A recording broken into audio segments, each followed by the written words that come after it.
매일 성경 묵상을 돕는 해설 가이드입니다. 안녕하세요. 묵상 코치입니다. 함께 읽고 나눈 말씀은 다니엘서 11장 1절에서 19절까지 말씀입니다. 10장에서는 천상에 벌어지는 영적 전쟁이 초점이었다면 11장은 이스라엘을 중심으로 한 남방왕과 북방왕이 벌이는 지상의 전쟁에 초점을 맞추어 앞으로 일어날 나라들의 흥망성쇠를 자세히 보여줍니다. 1절에서 4절에 있겠습니다. 내가 또 메대 사람 다리오 원년이 일어나 그를 도와서 그를 강하게 한 일이 있었느니라. 이제 내가 참된 것을 내게 보이리라. 보라, 바사에서 또 새 왕들이 일어날 것이요 그 후에 넷째는 그들보다 심히 부유할 것이며 그가 그 부유함으로 강해진 후에는 모든 사람을 충동하여 헬라 왕국을 칠 것이며 장차 한 능력이 있는 왕이 일어나서 큰 권세로 다스리며 자기 마음대로 행하리라. 그러나 그가 강성할 때 그의 나라가 갈라져 천하 사방에 나뉠 것이나 그의 자손에게로 돌아가지도 아니할 것이요 또 자기가 주장하던 권세대로 되지 아니하리니 이는 그 나라가 뽑혀서 그 외 다른 사람에게로 돌아갈 것입니다. 1절에서 2절은 페르시아 시대를 말합니다. 앞으로 일어날 일에 대한 풀이는 페르시아 시대로부터 시작합니다. 다니엘이 활동하는 시기의 마지막이 페르시아이니 페르시아부터 시작하여 이후의 시대를 다루어 간다 볼 수 있습니다. 이제 더 이상 뿔이나 짐승으로 표현되는 것이 아니라 실제 인물로서 사람을 통해 앞으로 될 일이 설명됩니다. 다니엘서의 이제까지의 한 상은 이 부분을 위한 것이라 할 수 있습니다. 꽤나 구체적인 11장의 내용들은 유대 백성들을 둘러싸고 있는 역사의 전진을 어떻게 바라봐야 할지를 보여주고 있습니다. 2절은 페르시아 시대를 다룹니다. 3명의 왕과 그 다음에 등장한 4번째 왕의 이야기를 하고 있는데 이들이 정확히 누구를 가리키는지 말하는 것은 거의 불가능합니다. 구약 성경에 등장하는 페르시아의 왕으로는 고레스, 아수에루, 아닥시스가 있으니 그들을 가리키는 것으로 볼 수 있지만 가능성이 하나일 뿐입니다. 다리오도 있지만 다니엘서에서는 다리오는 고레스 이전에 등장한 메대 왕으로 언급된다는 점에서 아마도 이 구절이 이야기하는 4명의 왕에는 포함되지 않을 것입니다. 중요한 것은 4명의 왕의 정체보다 페르시아를 지배하고 다스리는 일련의 왕들의 변화가 하나님의 파악하심과 주관하심 안에 들어있음을 이 구절이 말하고 있다는 점일 것입니다. 3절에서 4절은 알렉산더 시대를 말합니다.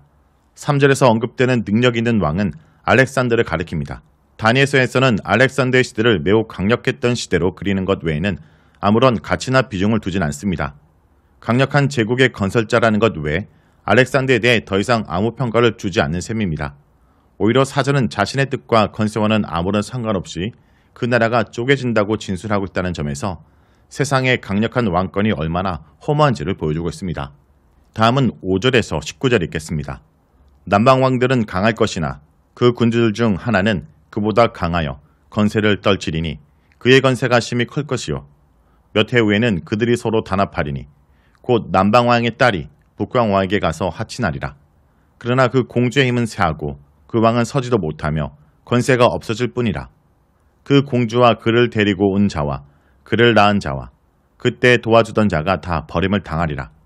그러나 그 공주의 본 족속에게서 난 자 중 한 사람이 왕위를 이어 권세를 받아 북방왕의 군대를 치러 와서 그의 성에 들어가서 그들을 쳐서 이기고 그 신들과 부어 만든 우상들과 은과 금의 아름다운 그릇을 다 노략하여 애굽으로 가져갈 것이요 몇 해 동안은 그가 북방왕을 치지 아니하리라.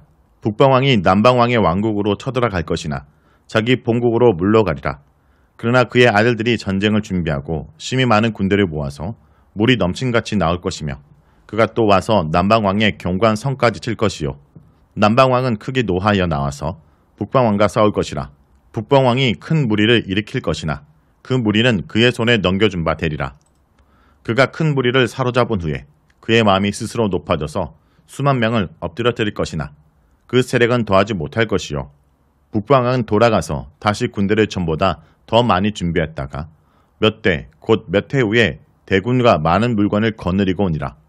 그때 여러 사람이 일어나서 남방왕을 칠 것이요 내 백성 중에서도 포악한 자가 스스로 높아져서 한 상을 이루려 할 것이나 그들이 도리어 걸려 넘어지리라.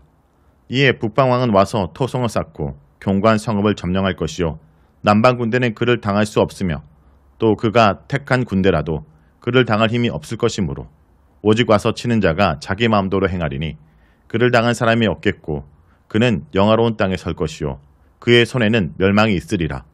그가 결심하고 전국에 힘을 다하여 이르렀다가 그와 하친할 것이요 또 여자의 딸을 그에게 주어 그의 나라를 망하게 할 것이나 이루지 못하리니 그에게 무익하리라.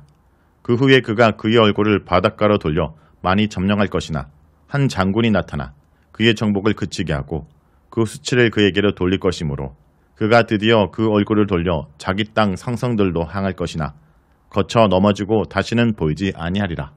5절에서 8절은 셀루크스 왕조와 톨레미 왕조의 갈등과 대결입니다. 알렉산더 사후 그의 나라는 4명의 장수들에 의해 분할 통치되었고 그 가운데 이전에 바벨론 페르시아 영역이었던 곳을 다스리는 셀루커스와 애굽을 다스리는 톨레미가 단연 두드러졌습니다. 이 두 왕국은 본문에서 북방왕과 남방왕으로 표현되고 있습니다. 이에 대한 역사를 풀어가면서 남방왕의 강성함부터 다룬다는 것은 현실의 사항을 반영한 것이라 볼 수 있습니다. 주전 3세기 내내 팔레스타인의 지배자는 톨레미 왕조였습니다. 팔레스타인은 완전히 톨레미 영향력 안에 있었으며 그로 인해 아주 많은 유대인들이 애굽으로 이주하였습니다. 이러한 사항은 주전 2세기로 접어들면서 확연히 변화됩니다. 3세기 내내 여러 번에 걸쳐 팔레스타인 지역의 패권을 두고 톨레미 왕조와 셀루커스 왕조 사이에 전쟁이 있었고 주전 200년 셀루커스 왕조의 안티코스 4세의 군대가 톨레미의 군대를 파니온 전투에서 대패하면서 이후로는 한 세기 이상 팔레스타인은 셀루커스의 지배에 놓이게 되었습니다. 팔레스타인은 이미 고대부터 애국과 메소포타미아, 열강 사이의 가축장이었고 주전 3세기 이래 헬레니즘 시대에도 여전히 셀루커스와 톨레미의 가축장이 된 셈입니다. 이 지역은 두 열강들 사이에 놓여 있으며 상대의 지역을 공격하기 위해 필수적으로 먼저 확보해야 되는 곳이 자리하고 있었습니다. 두 왕국은 끊임없이 대결하였지만 틈틈이 서로의 필요를 위해 연합하기도 하였습니다. 셀루커스 왕조의 안티오코스 2세와 톨메이 왕조 톨레미 2세의 딸 베네리케의 결혼이 아마도 6절의 배경일 것입니다. 그러나 이 결혼은 오래가지 못했고 안티오코스 2세가 첫 아내와 재결합하였을 때 그 첫 번째 부인은 남편 안티오코스 2세뿐 아니라 베네리게와 그녀의 아들들까지 모두 죽여버렸습니다. 죽임당한 베네리케와 남매지간인 이가 톨레미 3세입니다. 그는 누이에 대한 복수로 셀루커스 왕조와 전쟁을 벌이게 되고 바벨론 지역까지 진격하여 바벨론의 많은 신상들과 금은부화를 약탈해 돌아갑니다. 이것이 7절에서 8절이 말하고 있는 바일 것입니다. 두 왕조 사이의 연합은 이렇게 오래가지 못합니다. 마치 진흙과 새가 섞여 있는 것과 마찬가지입니다. 9절에서 10절은 안티오코스 3세입니다. 9절부터 셀루커스의 왕조 안티오코스 3세를 다루고 있는 것으로 여겨집니다. 그는 주전 223년부터 187년까지 다스렸습니다. 그의 치세는 이제까지 계속해서 밀리던 톨레미 왕조의 싸움의 국면을 승세로 바꿨습니다. 특히 주전 217년 라피아에서의 톨레미 4세와 벌였던 전쟁에서 그는 엄청난 규모의 군대를 동원하였습니다. 그럼에도 그의 시도는 성공적이지 못했고 톨레미와 하천을 맺은 채 본국으로 돌아가야 했습니다. 그러나 하친의 기간은 도리어 안티오쿠스로 하여금 더욱 세력을 규합하게 만드는 기회가 되었고 마침내 그는 다시 전쟁을 일으켰습니다. 201년에 다시 남쪽으로 원정을 시도하였고 주전 198년 그의 군대는 파니온에서 톨레미의 군대를 격파했습니다. 톨레미 군대에 뛰어난 사령관 스코파스가 주둔하던 경관 성읍 시돈을 점령하였으며 당시 톨레미 군대가 주둔하던 예루살렘 역시 접수하였습니다. 이후 거의 100년에 이르는 기간 동안 예루살렘과 유다 지역은 셀루쿠스의 영향력 아래 놓이게 되었습니다. 유대 역사가 요세푸스의 기록에 따르면 안디오커스가 예루살렘에 입성할 때 주민들의 따뜻한 환영을 받았다 합니다. 그래서 안디오코스 3세 역시 유대 백성들에게 특별한 배려를 베풀었습니다. 성전에서 희생제사를 바치는 데 필요한 짐승들을 준비하기 위한 기금을 마련하게 하고 성전 보수에 필요한 재정을 지원하였습니다. 그뿐 아니라 유대인들로 하여금 성도들의 율법을 따라 살아갈 권리를 허락하였으며 성전 봉사자들의 세금 의무를 면제해 주기도 했습니다. 안티오코스 3세 치세에 대한 요세푸스의 긍정적 기록을 고려할 때 다니엘서 11장에서 이에 대해 침묵은 인상적입니다. 오히려 그는 영화로운 땅에 설 것이요 그의 손에는 멸망이 있으리라는 16절의 언급은 그에 대해 부정적이까지 해 보입니다. 알렉산더에 대한 그의 평가나 안티오코스 3세에 대한 평가에 공통으로 나타나는 자기 마음대로 행하다라는 표현은 역시 그들의 독재와 자의적인 통치를 부정적 뉘앙스로 다루고 있습니다. 14절은 안티오코스 3세에게 협력한 유대인이 있음을 이야기하고 있는 것 같습니다. 실제로 셀루커스의 유대 지배는 유대인들 사이에 불러온 헬라리즘 전진과 깊이 연관되어 있습니다. 주전 4세기 말 이래 유대 전역은 헬라리즘의 물결에서 벗어날 수 없었고 처음에는 톨레미 왕조로부터 다음에는 셀루커스 왕조에게서 깊은 영향을 받게 되었습니다. 톨레미와 오랜 관계로 인해 유대 지도자들 가운데는 친톨레미 계열의 인사들이 있는가 하면 새로이 등장하여 점점 강성해져가는 셀루커스 왕조와 좀 더 친밀한 관계를 인사들도 등장했습니다. 예루살렘의 대제사장이었던 오니아스 3세가 친톨레미 계열의 핵심 인물이었다면 처음에는 톨레미 왕가의 세금 징수 담당자였다가 후에 셀루커스 왕조로 돌아선 토비아 가문이 그 반대편에 있었습니다. 17절은 안티오코스가 그의 승리를 톨레미와의 결혼 동맹으로 매듭지으려 한 것으로 다룹니다. 그는 딸 클레오파트라를 톨레미 5세와 결혼시켜서 영향력을 확장하려 했지만 뜻밖에도 그의 딸은 새로운 남편에게 더 충성하는 바람에 실패로 돌아갔습니다. 이후 그는 지중해 쪽으로 눈을 돌렸으나 주전 190년 로마의 전쟁에서 패배하고 말았고 로마에게 줄 배상금으로 인해 정정긍긍하다 187년 암살당합니다. 자, 여기까지가 다니엘서 11장 1절에서 19절까지 말씀입니다. 오늘 말씀을 통해 우리는 무엇을 묵상하고 적용해야 할까요? 하나님은 역사를 주관하시는 절대 주권자이십니다. 하나님은 바벨론 이후 페르시아가 위세를 떨치고 곧 이어 헬라가 세계를 제패할 것을 보여주십니다. 그러나 헬라는 단일 국가를 형성하지 못하고 몇 개의 나라로 갈릴 것입니다. 그 중에서 남방과 북방에 계속되는 전쟁은 이스라엘 역사와 직결되는 사건입니다. 그들의 지리하고도 맹목적인 전쟁으로 인해 하나님의 백성들은 극심한 고초를 겪게 될 것입니다. 성도는 하나님이 창조하시고 구속하시는 전 세계에 관심을 기울여야 됩니다. 그리고 무엇보다 이 모든 것을 하나님이 다스리고 통치한다는 것을 잊어서는 안 될 것입니다.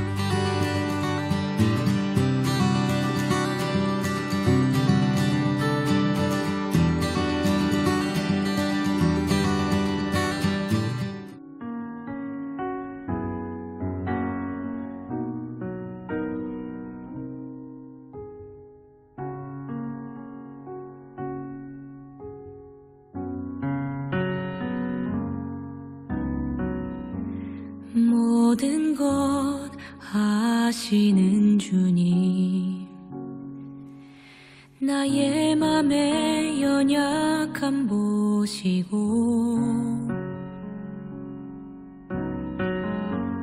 부족한 그 모습대로 주님 마음에 새겨주시네.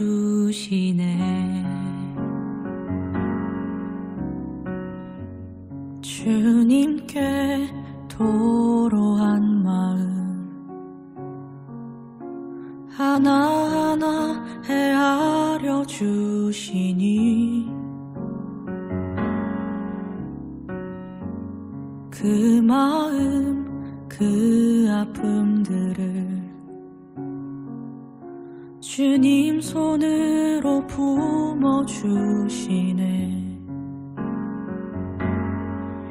거친 길 위를 걸어갈 때도 험한 산이 앞을 막아도 빛 되신 주님의 두 손이 나를 붙드네.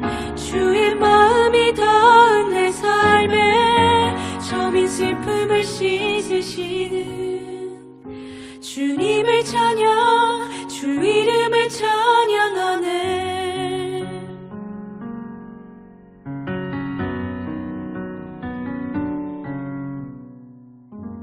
주님께 도로한 마음 하나하나 헤아려 주시니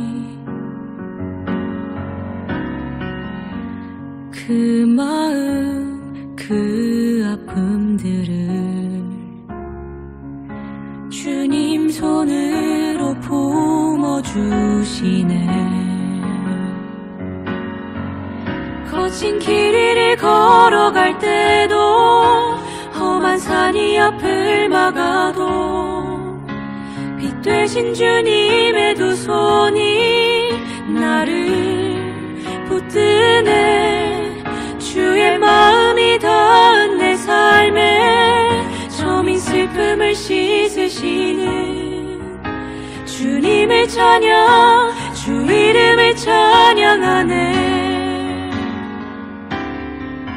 거친 길 위를 걸어갈 때도 험한 산이 앞을 막아도 빛 되신 주님의 두 손이 나를 붙드네.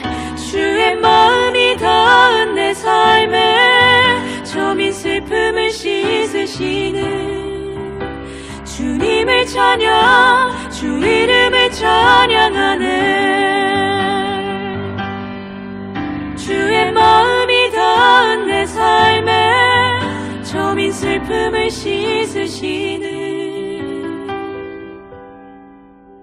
주님을 찬양, 주 이름을 찬양하네. 주님을 찬양, 주 이름